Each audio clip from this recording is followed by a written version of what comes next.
नमस्कार दोस्तों, जय श्री राम। तो कैसे हैं आप लोग? आशा है आप सभी लोग स्वस्थ होंगे। तो आइए आज शुरू करते हैं आज की न्यू टॉपिक पे एक कहानी, जो कि है कि संत की आखिर कौन परीक्षा ले सकता है। आखिर संत अपनी परीक्षा पास करते समय किस हद तक जा सकते हैं। तो आइए सुनते हैं आज की विशेष कहानी। एक संत संपूर्ण जीवन परमात्मा के चरणों में समर्पित था। उनका विचार था कि ईश्वर के निरंतर चिंतन से जीवन अमृतमय हो जाता है। संसार की सभी वस्तुएं नश्वर और क्षण भंगुर होती हैं। इनमें अनुरक्ति हमें कष्ट पहुंचाएंगी। एक दिन संत एकांत में बैठकर साधना कर रहे थे कि उनके एक मित्र वहां पहुंचे।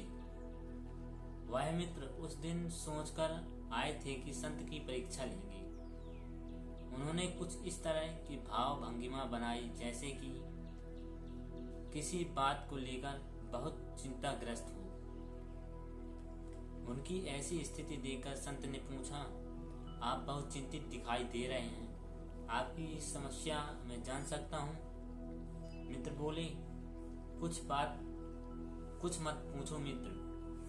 शायद हम लोगों के भाग्य में ऐसा बुरा दिन देखना ही लिखा था।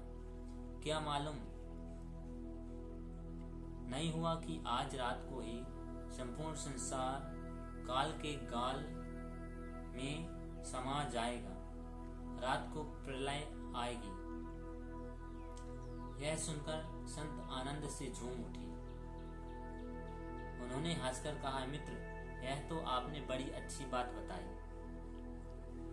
इससे बढ़कर दूसरा कोई शुभ समाचार हो ही नहीं सकता। इस जीवन के विषय में कुछ भी तय करने वाले हम तो नहीं हैं,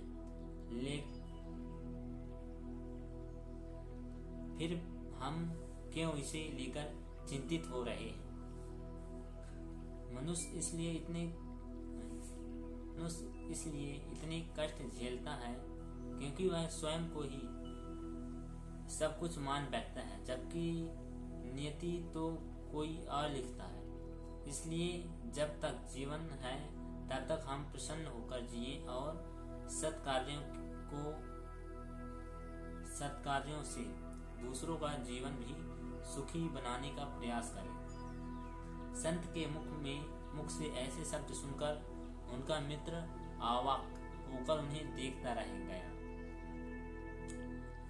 संत ने आगे कहा, यह भविष्यवाणी तुम नहीं सुनाते तो मृत्यु का कोई निश्चय नहीं था कि कब आएगी। अब तो निश्चय हो गया है। अब तो आखिरी समय के लिए स्वयं को तैयार कर रहा हूं। कुछ शुभ कर्मों का आयोजन और परमात्मा का स्मरण, यही तो मृत्यु को सहज स्वीकार करने में योग्य बनाता है। जिसके पास ये सब है, उन्हें मृत्यु का कैसा भय, किसका डर?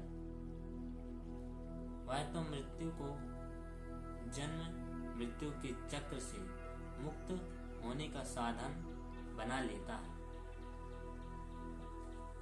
तो दोस्तों, जो व्यक्ति अच्छे कर्म व सत्कर्म करता है, उसे कभी भी अपनी मृत्यु का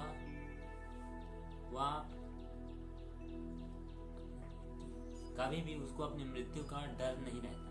वह तो हमेशा चाहता है कि मेरी कितनी जल्दी मृत्यु हो और मैं परमात्मा के शरण में पहुंच जाऊं। तो धन्यवाद दोस्तों, मिलते हैं किसी नेक्स्ट टॉपिक पे किसी अन्य वीडियो में। तब तक के लिए जय श्री राम।